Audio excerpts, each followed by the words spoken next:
नमस्कार मंडळी, आज आपण बनवणार आहोत मूग वड्याची मूग साडग्याची भाजी. त्याची ही रेसिपी तुम्ही पण फटाफट रेसिपी बघा आणि तुम्ही पण बनवून बघा. पहिले तेल टाकायचं, आता दिसतंच आहे तुम्हाला. तेल टाकून कांदा लसूण परतून घ्या व त्याच्यात नंतर त्याच्यात बटाटे परतून घ्या. ते सगळं ते बटाट्यामध्ये काढून घ्या, ब्राऊन करून घ्या, चांगले गुलाबी होस्तोवर अशी छानपैकी मस्त परतायची. दिसतच असेल तुम्हाला. हा, नंतर सगळे खडा मसाले, गरम मसाले मिक्सर ग्राइंडमध्ये टाकून घ्या. मिक्सी ग्राइंडमध्ये धने टाकून घ्या.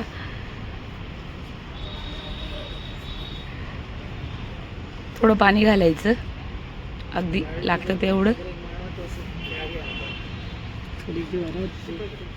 आणि थोडे आपण परतलेला कांदा, वाटाणे, लसूणची पेस्ट त्याच्यात थोडं टाकून घ्यायची. त्याची बारीक अशी पेस्ट बनवून घ्यायची. इकडं आपले बटाटेही चांगल्यापैकी फ्राय झालेले आहेत.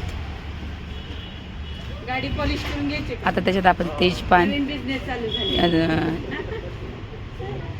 तेजपान सगळे खडे मसाले टाकून घेऊयात.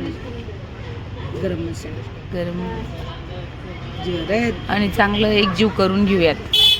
हे बघा, असे छान पद्धतीने एकजीव करून घ्यायचं. मग ते नंतर बाउलमध्ये काढून घेऊ.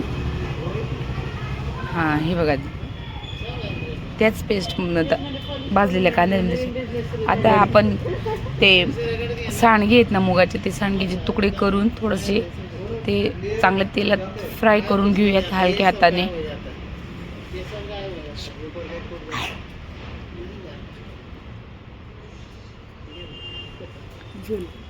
हां, आता थोडे कांदा अजून परत कांद्याची पेस्ट करून घेऊयात. उरलेला फ्राय कांदा, वाटाणे, लसूण त्याची पेस्ट मिक्सरमधून काढून घेऊयात. जास्त मसाले करून घ्यायचे, म्हणजे आपली ग्रेव्ही चांगल्या पद्धतीने घट्ट बनेल, जास्त बनेल. मग आपण 2 दिवस खाऊ शकतो. मजाकचं पडोसीला देऊ शकतो, शेजारी पाजाऱ्यांना देऊ शकतो. असं काही नाही, मस्करीचा भाग होता हा. आता आपलं पेस्ट तयार आहे आणि वडे पण भाजून झालेले आहेत, फ्राय करून झालेत.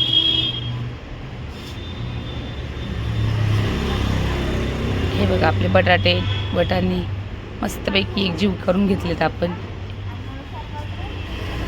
खूप तुम्ही विश्वास नाही होणार तुम्हाला, एवढी छान रेसिपी आहे. तुम्ही एकदा करून बघा, माझ्यावर विश्वास ठेवा.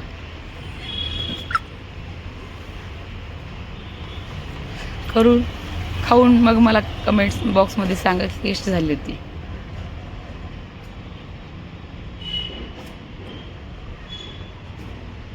आता वडे आपण बटाटे काढल्याच्या बाउलमध्ये काढून घेऊयात. छान असा वास सुटला आहे ना, सुगंध खूपच छान. असंच खावं असं वाटते.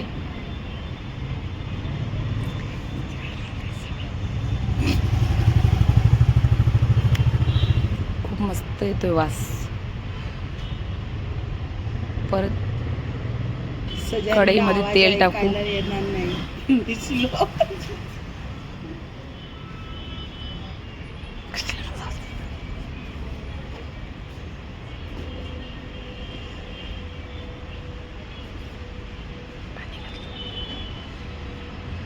थोडं पाणी घालून ती पेस्ट आपण तेलात टाकूयात फ्राय करण्यासाठी.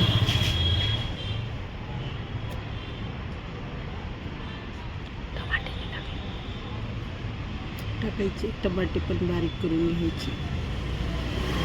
आता ही सगळी केलेली पेस्ट बघा, हिच्यातही पाणी घालूयात. तीही एकजीव करूयात, मिक्स करूयात पूर्ण पाणी त्याच्यात टाकल्यानंतर. जोपर्यंत तेल सुटत नाही तोपर्यंत फ्राय करायची.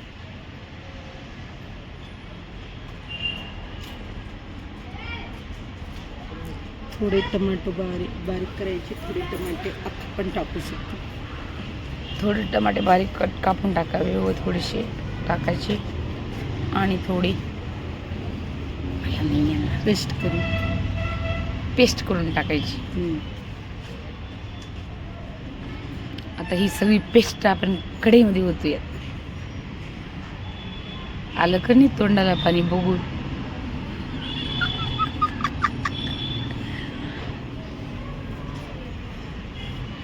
बघा किती छान मस्त दिसते आपली ग्रेव्ही. खूपच अप्रतिम दिसते. रंग बघा किती छान आलाय तिला.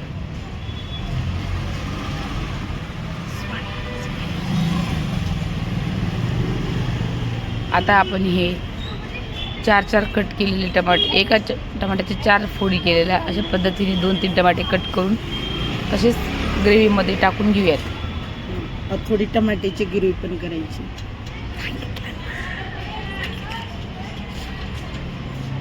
आता काही टमाट्याची ग्रेव्ही करून ती आपण त्याच्यात टाकूयात. असं सावकाश पद्धतीने हाताला चटका बसणार नाही याची काळजी घ्या.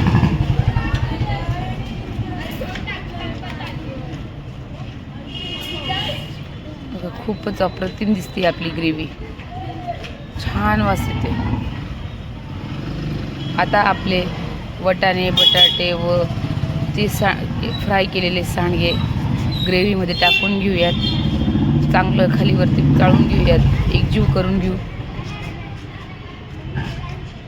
मस्तच खूपच छान. असं कधीतरी असे वेगवेगळ्या रेसिपी करून बघाव्या माणसाने, खाऊन बघाव्यात. सुंदर अप्रतिम. ही बघा आपली रेसिपी. थोडा वेळ झाकण ठेवून परतायची. थोडं उकळी असतो त्याच्यावर झाकण ठेवायचं. मग नंतर नमक टाकायचं. असं काही नाही, तुम्ही आधीही टाकू शकतात पण मी नंतर टाकते.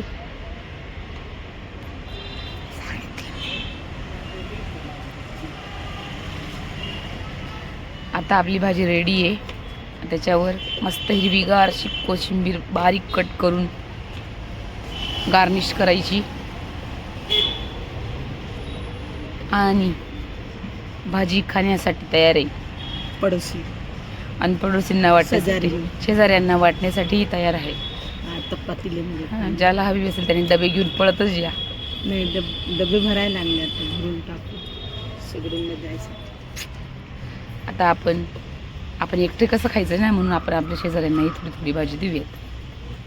एकदम गोड गोड मला. त्यांचे पण रिव्ह्यू आपण बघूयात कशी वाटते. पतीले भरून घेऊन द्यायची.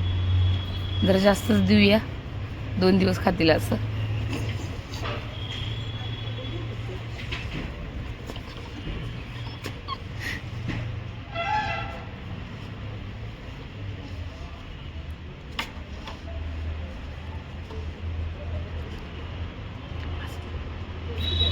एक देवरीताईच्या घरी जाईन, एक चामींच्या घरी जाईन.